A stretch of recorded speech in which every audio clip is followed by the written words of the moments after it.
हज़रत उस्मान गनी रज़ी अल्लाह ताला अन्हु की हकीकत और मकाम मर्तबा क्या है, इस सिलसिला में भी हज़रत मौला अली रज़ी अल्लाह ताला अन्हु का एक फरमान जो कि नहजुल बलागा में है, जिसको रवाफिज मौला अली रज़ी अल्लाह ताला अन्हु की किताब कहते हैं और कुरान के बाद सबसे बड़ी किताब कहते हैं, लेकिन हम उसको मौला अली रज़ी अल्लाह ताला अन्हु की किताब नहीं मानते, क्योंकि उसमें बहुत सी ऐसी बातें हैं जो कुरान से भी टकराती हैं, सुन्नत से भी टकराती हैं।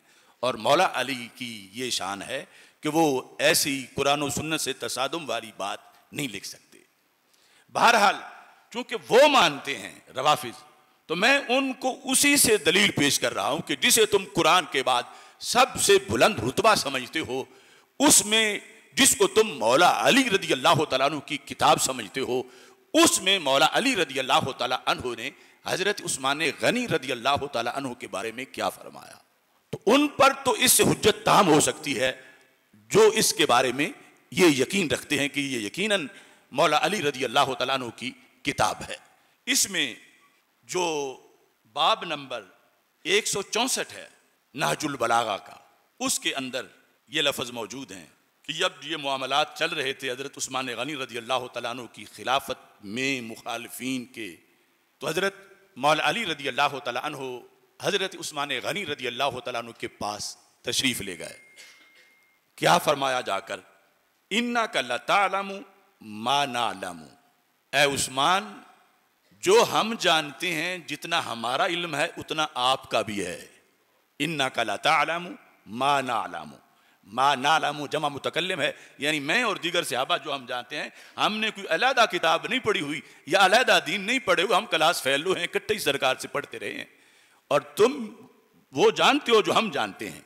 फिर मा सबकना का इला शैइन फनुखबिरा का अनहो, किसी खसूसी कोर्स की तरफ हमने आप पर सबकत नहीं की कि जो हमें पता हो और आपको ना पता हो, और आज मैं उसकी आपको खबर देने आया हूं, ऐसा भी नहीं है।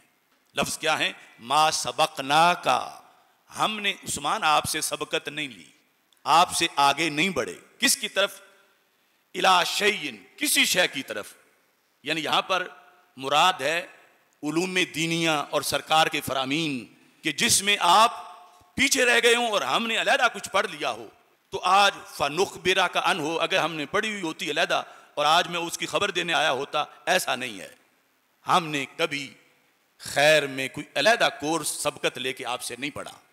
फिर वला खलौना बेशैन फनुबल्लिगा काहू, और ना ही मैंने खलवत रसूल अलैहि सलाम में, खलौना अलहदगी में, रसूल अकरम सल्लल्लाहु अलैहि वसल्लम से कुछ हासिल किया है कि जिसकी आज मैं तुम्हें तबलीग करने आया हूं।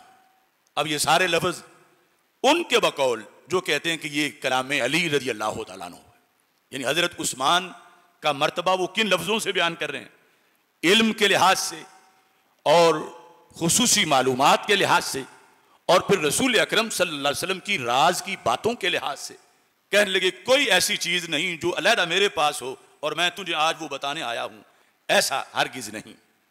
फिर कहते हैं वक़द रईता कमा रईना, रसूल अकरम सल्लल्लाहु अलैहि वसल्लम का दीदार जैसे हमने किया वैसे आपने भी किया, सरकार की सीरत को जैसे हमने देखा वैसे आपने भी देखा, सफर हजर को जैसे हमने देखा वैसे आपने भी देखा, और घर और बाहर जैसे हमने देखा ऐसे आपने भी देखा।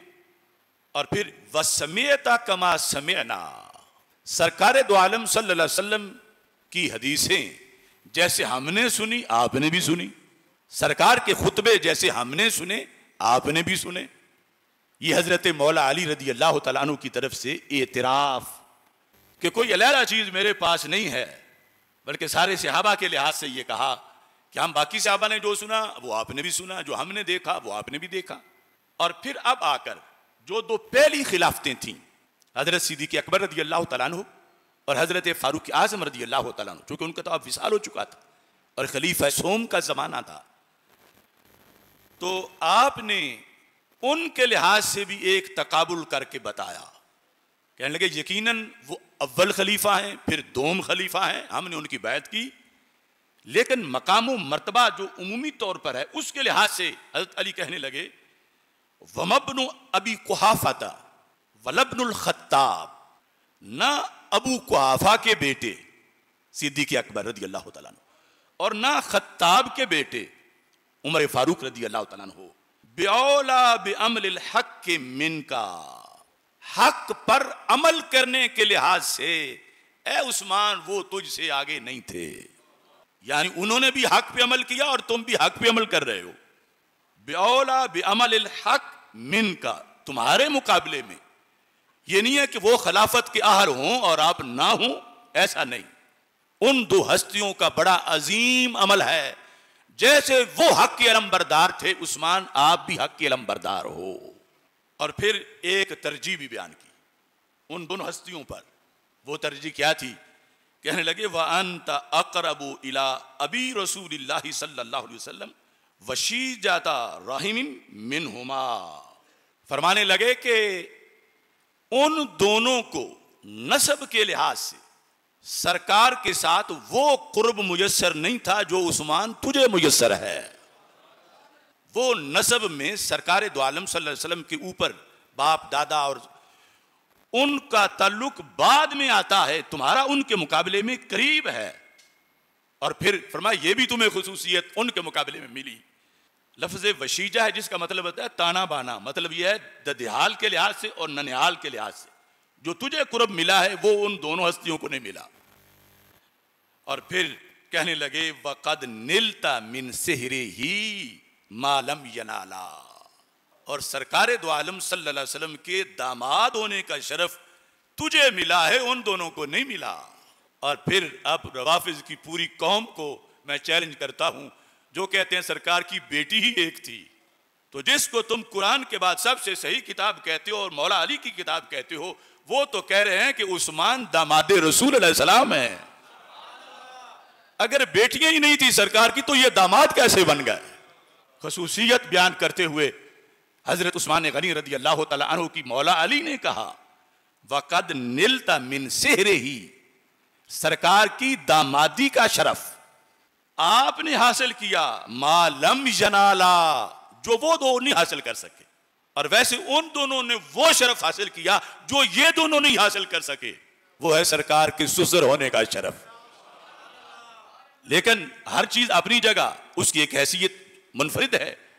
तो मौला अली रदी अल्लाह तआला अन्हु एतराफ कर रहे हैं कि उस्मान इन वजूह में आपकी ये जुज़वी खुसूसियत है। इससे ये नहीं कि उन पर अफजल हैं, जुज़वी खुसूसियत है कि आप नसब के लिहाज से, आबाओ उम्महात के लिहाज से, और फिर इस दामाद होने के शर्फ के लिहाज से, और वो तो पूरी तारीख इंसानियत में शर्फ है उस्मान गनी का कि आपके सिवा ना कोई हस्ती हुई है दुनिया में, ना क़यामत तक हो सकती है कि उसके अक़दे निकाह में एक ही नबी की दो साहबजादियां यके बाद दीगरे आई हों। ये शान है तो सिर्फ उस्मान गनी रदी अल्लाह तआला अन्हु की शान।